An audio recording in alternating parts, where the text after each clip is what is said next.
Good morning विद्यार्थी मित्र. ट्रान्सफॉर्मरबद्दलची माहिती बघितली होती.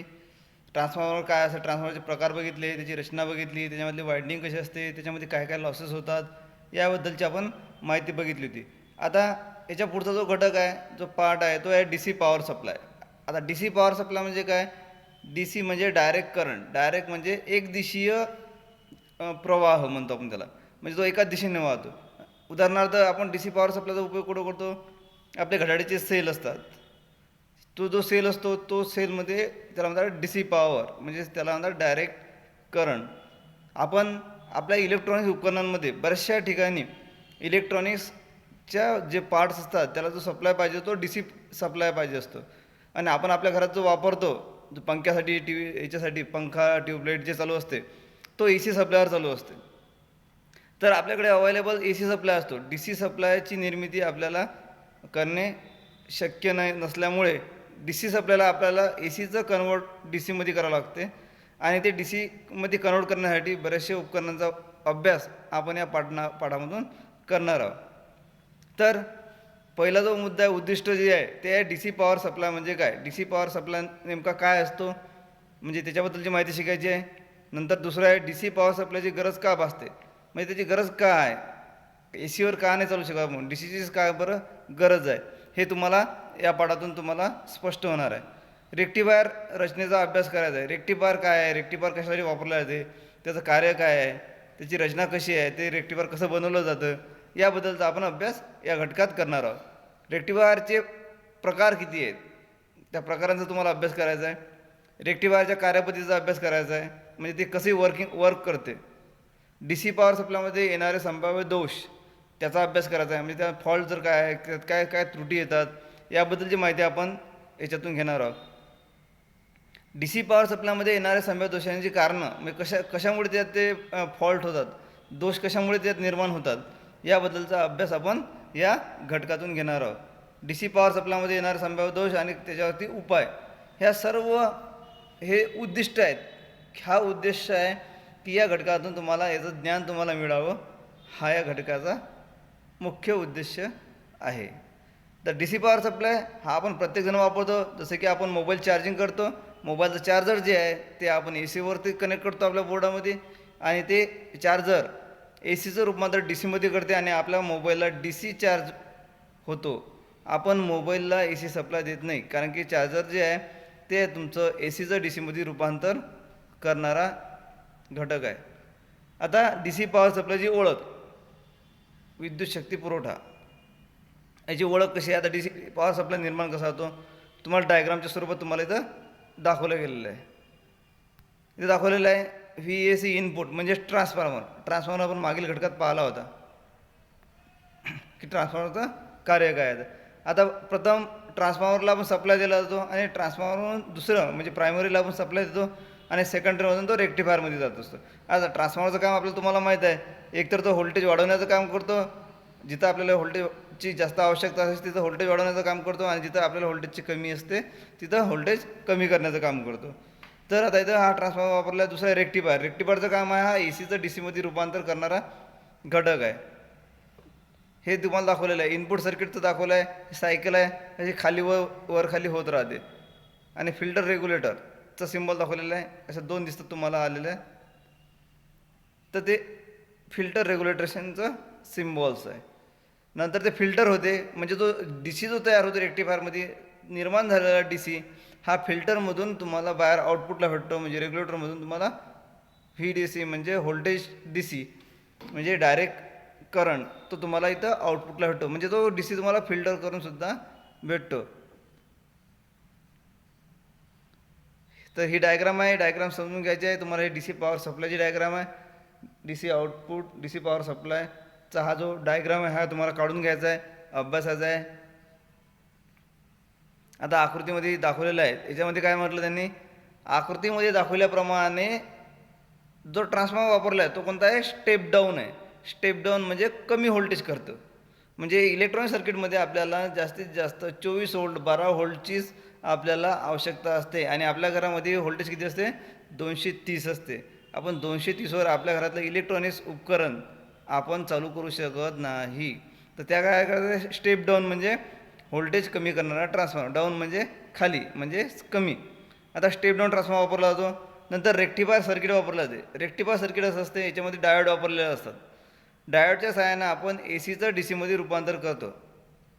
नंतर फिल्टर सर्किट असते. इथं एक कॅपॅसिटर असते, ते जोडलेलं असते. तो जो निर्माण झालेला डी सी सप्लाय असतो, डायरेक्ट करंट जो असतो तो फिल्टर होतो आणि रेग्युलेटरच्या वापरानुसार तो आपल्याला आउटपुटला भेटतच असतो.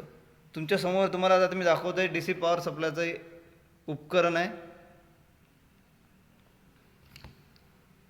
हे डी सी पॉवर सप्लाय हे आपण ए सीवर जोडून आपण याचं ए सीचं रूपांतर डी सीमध्ये करतो आणि याच्या सहाय्याने आपण आपल्याला जेवढं व्होल्टेज लागते डी सी त्याच्यानुसार आपण या रेग्युलेटर इथं दिलेल्या स्विच दिसतात तुम्हाला, ऑन ऑफ दाखवतो आहे दिसते.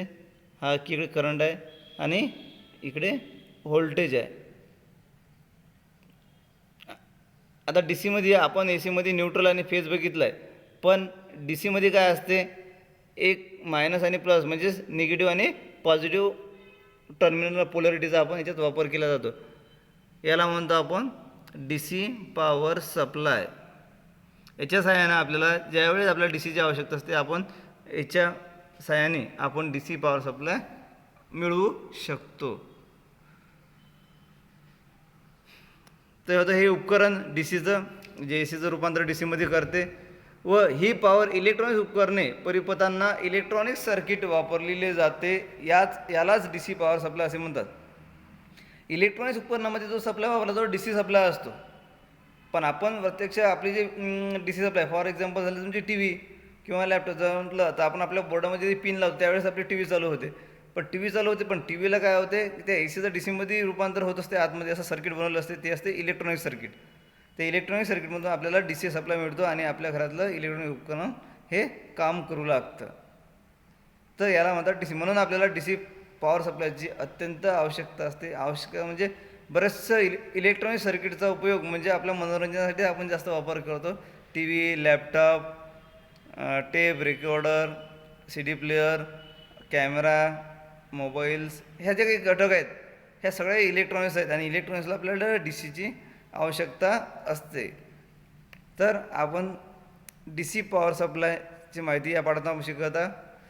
तर व्यवहारात वापरली जाणारी विविध प्रकारची इलेक्ट्रॉनिक्स उपकरणे व परिपथांना एकदिशीय विद्युत शक्तीची म्हणजेच डी सी पॉवर म्हणजे डी सी पॉवरला आपण मराठीमध्ये काय म्हणतो, एकदिशीय म्हणजे एका दिशेने वाहणारा विद्युत प्रवाह म्हणजे करंट एका दिशेने होतो. याला दिशा नसते.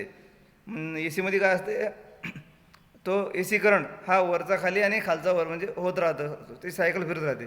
पण डी सी करंटची सायकल नसते.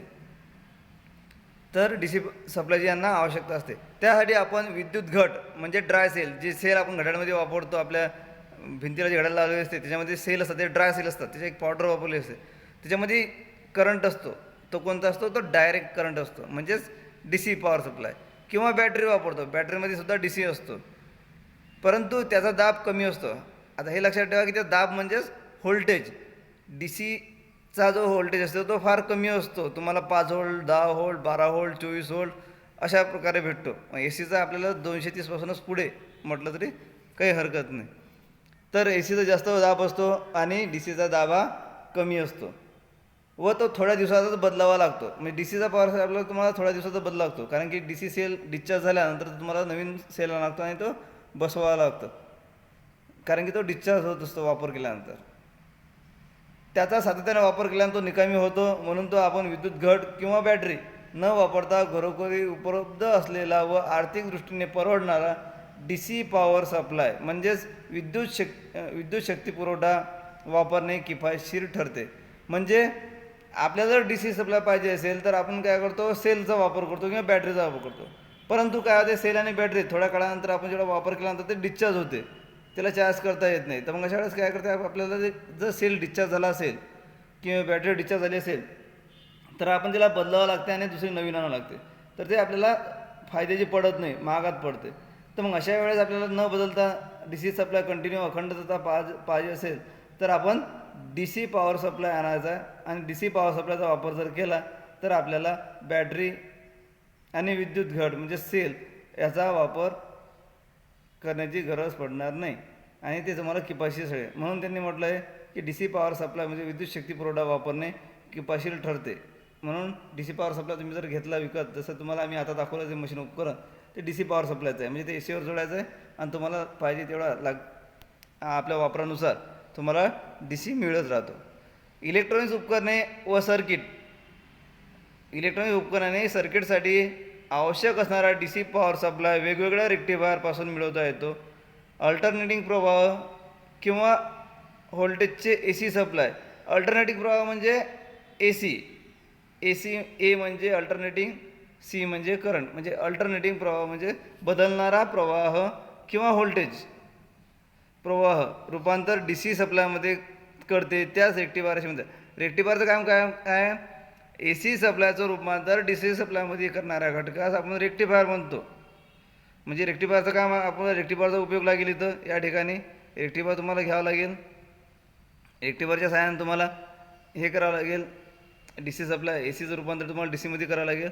म्हणून रेक्टिफायर हा महत्त्वाचा घटक आहे डी सी पॉवर सप्लायमध्ये. या प्रक्रियेस रेक्टिफिकेशन असे म्हणतात. म्हणजे ज्यावेळेस ए सीचं रूपांतर डी सीमध्ये कोण करतो? रेक्टिफायर करतो. तर मग रेक्टिफायर ए सीचं रूपांतर ज्यावेळेस डी सीमध्ये करतो, तर या क्रियेला, पूर्ण क्रियेला काय म्हणतात? प्रक्रियेला रेक्टिफिकेशन असे म्हणतात. इथं दिसते मग रेक्टिफिकेशन दिसत आहे.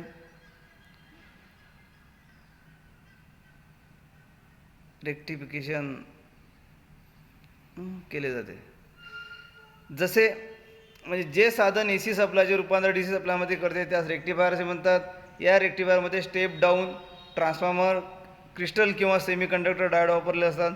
म्हणजे या रेक्टिफायरमध्ये डायोड वापरले जातात, ते सेमी कंडक्टर किंवा क्रिस्टल असतात. कॅपॅसिटरचा वापर केला जातो. कॅपॅसिटरचा वापर कशासाठी करतो आपण? फिल्टरसाठी. म्हणजे जो तयार होणारा जो डी सी सप्लाय असतो त्याला फिल्टर करण्यासाठी आपण कॅपॅसिटरचा वापर करतो. क्रिस्टल किंवा सेमी कंडक्टर डायोड. क्रिस्टल व सेमी कंडक्टर डायोडमधून विद्युत प्रवाह एकाच दिशेने वाहतो. हे लक्षात आहे. डायोडमधून प्रवाह एकाच दिशेने वाहतो. तो ज्या दिशेने निघून गेला तिकडून परत तो येऊ शकत नाही. डायोडचा हा गुणधर्म आहे की त्याच्यामध्ये एका दिशेने गेलेला प्रवाह हा तिकडून परत येत नाही.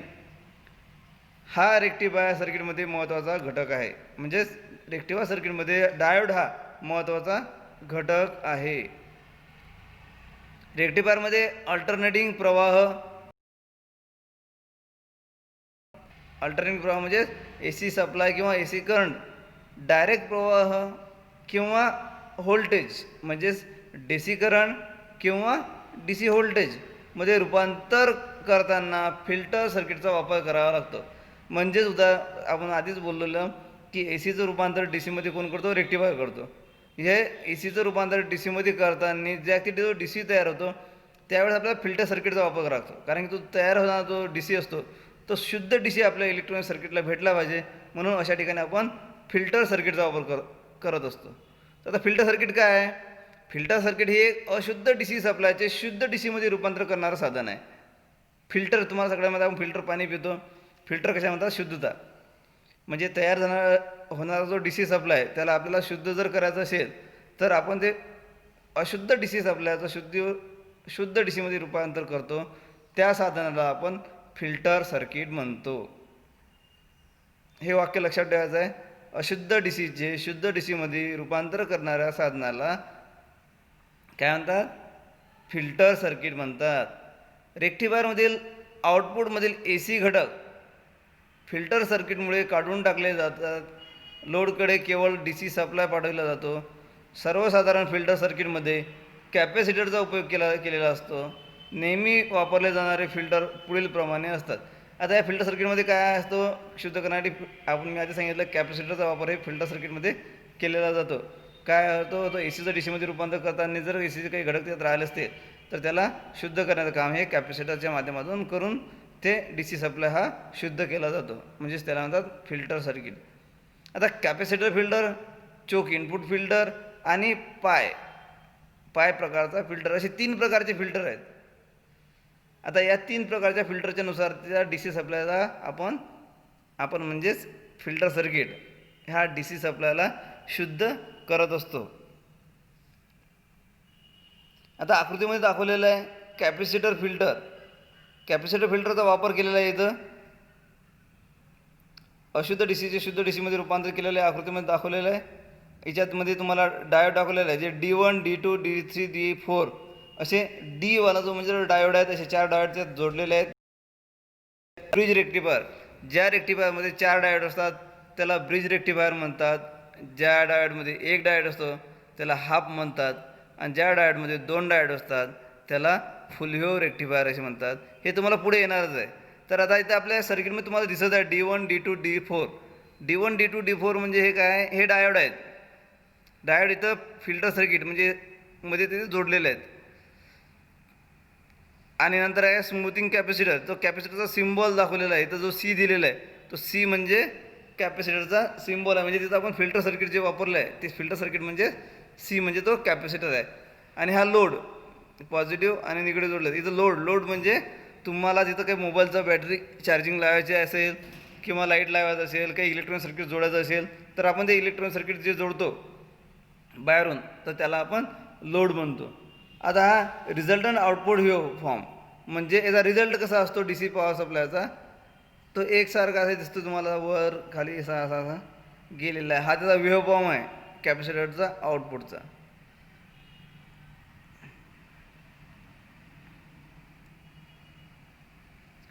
आता या सर्व प्रकारच्या रेक्टिफायरमध्ये काय असते, AC प्रवाहाचे DC प्रवाहामध्ये रूपांतर केलं जात असते.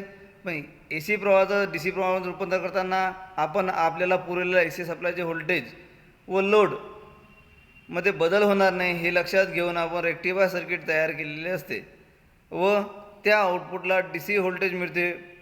परंतु या दोन्ही घटकामध्ये बदल झाल्यास त्याचा परिणाम आउटपुट DC व्होल्टेजवर होतो. त्यामुळे power supply unregulated power supply म्हणतात. आता बघा याच्यात काय म्हटलं त्यांनी, याच्यामध्ये बदल व्हायला पाहिजे नाही. जो इनपुट सप्लाय जो देतो आपण, जर इनपुट सप्लाय आपण 230 व्होल्ट जर AC सप्लाय देत असेल तर आउटपुटला आपल्याला जर 12 व्होल्ट भेटत असेल DC आउटपुट तर ते 12 मिळेल. पण ज्यावेळेस इनपुटला व्होल्टेज जर आपलं 230 आहे आणि ते जर कमी झालं किंवा ते समजा 180 190पर्यंत जर गेलं, तिकडे आउटपुटला जे मिळणारं व्होल्टेज आहे त्याच्यामध्ये सुद्धा बदल होतो. म्हणजे तिथं जर आपल्याला 230ला जर 12 व्होल्ट मिळत असेल तर तो कमी होऊन जाईल. तिथं तुम्हाला 11 10 9 अशा प्रकारचा भेटेल, त्यात बदल होतो. मग त्याला काय म्हणतात, अनरेग्युलेटेड पॉवर सप्लाय म्हणू शकतो आपण. पण तो आपण जो इनपुट सप्लाय जो देतो त्याच्यामध्ये बदल न होता आपण DC आउटपुट सप्लायचा वापर करायचा असतो. नियंत्रित DC विद्युत पुरवठा. आता हा DC विद्युत नियंत्रित पुरवठा आहे. आपण याच्यामध्ये बघतोय आता फिल्टर सर्किटच्याबद्दल माहिती शिकत. आपण फिल्टर कसं केलं जाते, याला फिल्टर करताना आपल्याला व्होल्टेजची लक्षात ठेवावं लागते. AC व्होल्टेज जे भेटते त्याच्यामध्ये आपल्याला कंट्रोल ठेवायचा आहे. आता नियंत्रित DC विद्युत शक्ती पुरवठा, रेग्युलेटेड DC पॉवर सप्लाय. आता हे काय, इलेक्ट्रॉनिक उपकरणे व मंडळांना स्थिर DC सप्लायची आवश्यकता. स्थिर म्हणजे त्यात बदल नाही व्हायला पाहिजे. आधीच बघितलं, जर बदल होत असेल, समजा व्होल्टेज जर कमी जास्त होत असेल तर त्याचा परिणाम आपल्या सर्किटवर होतो. म्हणून आपल्याला स्थिर DC सप्लायची आवश्यकता असते. परंतु स्टेप डाऊन ट्रान्सफॉर्मर, रेक्टिफायर आणि फिल्टर यांचा वापर करून मिळणारा DC सप्लाय हा इनपुट AC सप्लाय व आउटपुटला जोडलेल्या लोडवर अवलंबून असतो. आता तुमच्या लोड म्हणजे तुम्ही आता किती लोड जोडलेला आहे त्या लोडवर अवलंबून असतो. तुम्ही जर लोड हा जास्त पॉवरचा जोडला असेल आणि तुम्ही आउटपुटला व्होल्टेज कमी मिळत असेल तर तुम्हाला रिझल्ट मिळणार नाही. तुम्हाला आउटपुटला किती तुम्ही लोड जोडत आहे त्याचा अभ्यास करून आपल्याला स्टेप डाऊन ट्रान्सफॉर्मर किंवा त्या व्होल्टेजचा आपल्याला अभ्यास करावा लागणार आहे. तर DC सप्लाय हा इनपुट AC सप्लाय व आउटपुटला जोडलेला लोडवर अवलंबून असतो. म्हणजे आउटपुटवर काय लोड जोडलेला त्याच्यावर तुम्ही अवलंबून ठेवलेला आहे. ज्या ठिकाणी स्थिर DC विद्युत दाबाची आवश्यकता असते तेथे नियंत्रित DC विद्युत शक्तीचा पुरवठा करतात. बघा, ज्या ठिकाणी स्थिर म्हणजे कॉन्स्टंट विद्युत दाब, ज्या ठिकाणी स्थिर दाबाची आवश्यकता असते, DC सप्लायची आवश्यकता असते, अशा ठिकाणी नियंत्रित DC शक्ती विद्युत पुरवठा करतात. ज्या ठिकाणी DC सप्लायचे आउटपुट मेन इनपुट दाब किंवा लोड प्रवाह बदलला तरी स्थिर राहतो त्या DC सप्लायला नियंत्रित DC विद्युत शक्ती पुरवठा असे म्हणतात.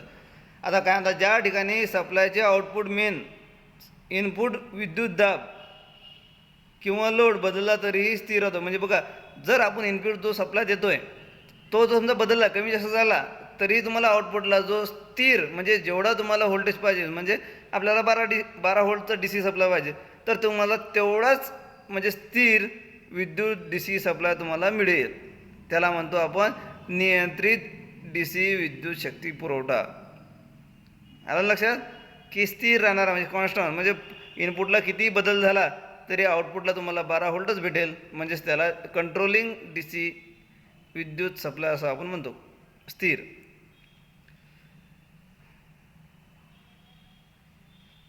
आता आकृतीमध्ये दाखवलेलं, आकृती क्रमांक 3 मध्ये दाखवलेलं काय दाखवलेलं आहे, step down transformer, rectifier, filter हे घटक आपण पाहिले आधी.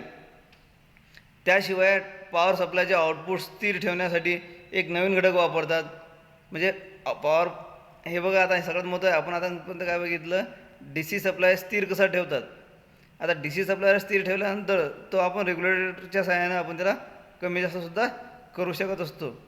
पण याशिवाय जे सप्लायचे आउटपुट स्थिर ठेवण्यासाठी एक नवीन घटक वापरतात, त्यास दाब नियामक, व्होल्टेज रेग्युलेटर असे म्हणतात. दाब नियामक हा मराठी शब्द आहे, आपण त्याला दुसऱ्या भाषेत आपल्या इलेक्ट्रिकल लँग्वेज म्हणजे इंग्रजी लँग्वेज व्होल्टेज रेग्युलेटर असे म्हणतात.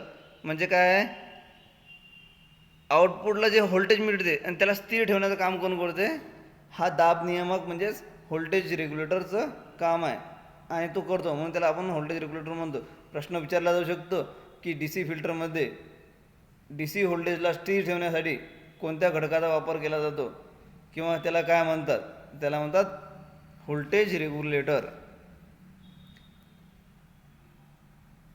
नियंत्रित विद्युत शक्ती पुरवठा हा याची डायग्राम आहे तुमच्या समोर स्क्रीनवरती दिसते तुम्हाला. इकडे बघा, दिसलं तुम्हाला डाव्या साईडला दिसत असेल 230 व्ही म्हणजे व्होल्ट, AC म्हणजे अल्टरनेटिंग करंट इन, त्याला 230चा आपण इनपुट सप्लाय देत आहे. कशाला, डी सी फिल्टर सर्किटला आपण ACचं DC मध्ये रूपांतर करत आहोत. T1 म्हणजे ट्रान्सफॉर्मरचा 1, त्याचे इथे प्रायमरी वायंडिंग आहे, दुसरी सेकंडरी वायंडिंग आहे. इथं काय दिलेलं आहे, 230 व्होल्टेज प्रायमरी, म्हणजे तुम्ही प्रायमरी वायंडिंगला 230चा सप्लाय देणार आहेत आणि आउटपुटला सेकंडरी SEC तुम्हाला दिसते, SEC म्हणजे सेकंडरी वायंडिंग. आउटपुटला तुम्हाला किती भेटते, 0 ते 9 व्होल्ट. आपण इनपुटला किती देतो, 230, तर आउटपुटला किती भेटेल तुम्हाला, 9 व्होल्टच व्होल्टेज भेटणार आहे. म्हणजे असं हे सर्किट बनवलेलं आहे आणि 2 अँपिअरचा करंट भेटेल. आता इथं डायोडचा सिम्बॉल आहे, तेव्हा 4 दिसतात तुम्हाला, ते ब्रिज रेक्टिफायर आहे वापरलेलं आहे. नंतर C म्हणजे कॅपॅसिटर, हा कॅपॅसिटरचा सिम्बॉल आहे, तिथं दिसते 470 UF, म्हणजेच ते 470 हे मायक्रोफॅरेड म्हणतो आपण त्याला, की कॅपॅसिटर जे मोजले जाते ते मायक्रोफॅरेडमध्ये मोजले जाते.